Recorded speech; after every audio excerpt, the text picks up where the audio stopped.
Okay, so we are going to continue from the point where the cyclic AMP-dependent protein kinase has actually been activated. When this cyclic AMP-dependent protein kinase is activated, we said that it's going to activate hormone-sensitive lipase, and when hormone-sensitive lipase has been activated, it will break down triacylglycerols, right? At the same time, cyclic AMP-dependent protein kinase is also going to phosphorylate acetyl-CoA carboxylase. Yes, the same acetyl-CoA carboxylase we encountered, which leads to the formation of malonyl-CoA from acetyl-CoA, is going to be phosphorylated and inactivated. When that enzyme has been inactivated, the consequence is that there will be no synthesis of fatty acids that is going to be occurring, because there will be a low amount of malonyl-CoA. And the low amount of malonyl-CoA means that there will be no inhibition of the enzyme that transports fatty acids into the mitochondria, and hence beta oxidation is actually going to occur. Is that okay? So, how then does this lead to beta oxidation? When you look at the structure of fatty acids, you see that they are going to be in form of triacylglycerols stored in your adipose tissue.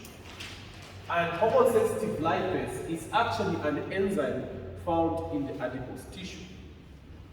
So what will happen is that this hormone-sensitive lipase is actually going to act on the triacylglycerols.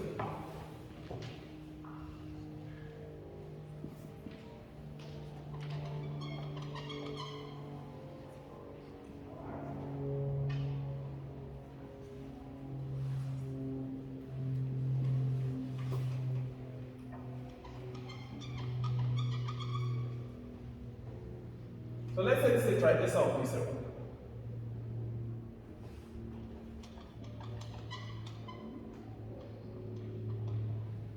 Due to activation of hormone-sensitive lipase, or due to a high amount of glycogen and activation of protein cyclic AMP-dependent protein kinase, there will be activation of the enzymes that will lead to the breakdown of these triacylglycerols. The most crucial of them is hormone-sensitive lipase.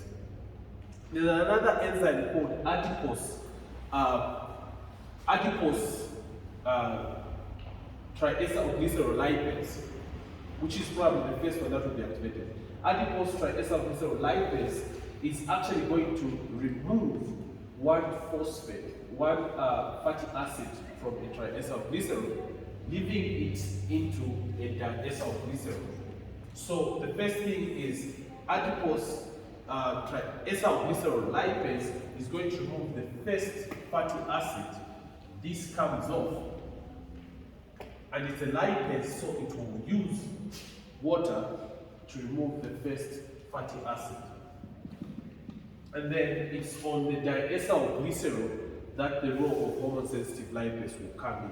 So hormone-sensitive lipase will work on this molecule, removing the next fatty acid. You have the other free fatty acid going off, and then monoacylglycerol lipase will remove this other one as well, because this remains as a monoacylglycerol after this one has been removed. So this monoacylglycerol will be worked upon by a monoacylglycerol lipase to remove this third fatty acid. And you have 3 fatty acids coming off from the triacylglycerol, right? So these 3 fatty acids, once they have been removed, they are the ones that will actually move from the adipocytes and find themselves into the tissue that will use them for energy generation, such as the muscles themselves. While this glycerol is the same glycerol we had referred to in gluconeogenesis, as the glycerol is actually going to go all the way and be converted into dihydroxyacetone phosphate. Remember we said the glycerol is going to be phosphorylated by glycerol 3-phosphate kinase to form glycerol 3-phosphate. Then the glycerol 3-phosphate which is produced is actually going to be oxidized by an NAD-linked hydrogenase, glycerol 3-phosphate dehydrogenase, and it's going to produce dihydroxyacetone phosphate, and the dihydroxyacetone phosphate is going to lead to synthesis of glucose. Remember, this is happening in a circumstance where somebody has starved, has no glucose. So what is happening is a combination of the generation of energy from fatty acids and at the same time generation of glucose in gluconeogenesis. You see that? So this goes in the direction of gluconeogenesis and leads to production of glucose. This is important because certain tissue are predominantly going to depend on glucose as their source of energy, such as the brain and the erythrocytes. While the 3 fatty acids, which are of our interest in this case, are actually going to be bound to albumin. When the 3 fatty acids have been released, they will be bound to albumin, producing a fatty acyl albumin. This fatty acyl albumin is going to move through the blood. Remember, in the blood, they won't just move freely. Yes? So, sir, on the end of the 3 fatty acids, the first one will be removed by alcohol and the second one by HS. Yes. So the third one? Monoacyl glycerolipase. Yes. So these 3 fatty acids bound to albumin, forming a fatty acyl albumin.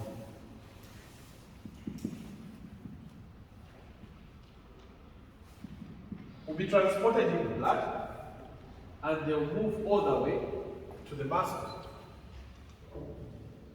When they find themselves to the muscles, they are actually going to be taken up into the muscles. They'll move into the muscles, releasing they'll release the albumin, and then once they are inside the muscles, they are actually going to enter into the cytosol of the muscle. So the result now is that you have your fatty acids that were previously in the adipose tissue finding themselves inside the cytosol of the muscle cells.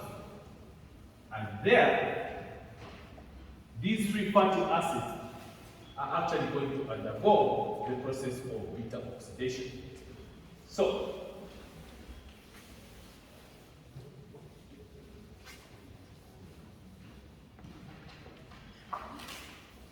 let's say this fatty acid we are talking about is a fatty acid of how many? 16 carbons.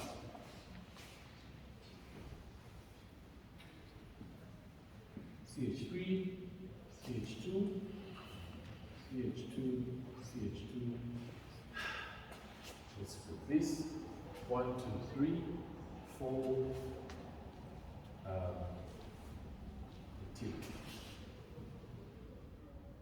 16, so it's 12, say 11, CH2,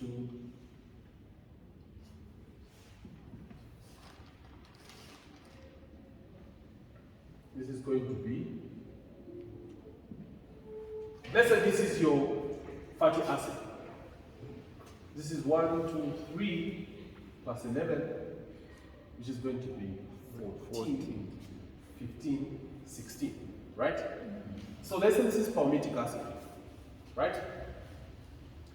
You have your palmitic acid that moved from your adipocytes, bound to albumin, and found itself in the cytosol of the muscle. So this is here, palmitate. The next thing that is going to happen is that this palmitic acid has to find its way into the site of beta oxidation, and it's the mitochondria. It has to move in there, and when it moves in there, it is going to be broken down. I want you even as you're explaining this process of beta oxidation, to be following through and be able to see the trail of how things are moving. The first thing that is happening is the role of the hormones. The hormones are bringing about beta oxidation. You should be able to explain how this is happening. The next thing is for you to explain how the triacylglycerols are actually being converted into free fatty acids and glycerol. Then you explain that they will be transported bound to albumin and they find themselves in the cytosol. Then the next thing is for you to explain the next step, which is activation of this fatty acid. So the next thing here is that the fatty acid is going to be activated, and activation simply means the fatty acid is being converted into a fatty SL4A, and from there it will move from the cytosol into the mitochondria, which we said the rate limiting reaction of beta oxidation. When it enters into the mitochondria, it will then be broken down. So you should be able to explain 1, the activation, 2, the transportation, and 3, the reactions of beta oxidation, and also show how energy is generated. So at this point, we are at the point where we want the fatty acids to be activated first.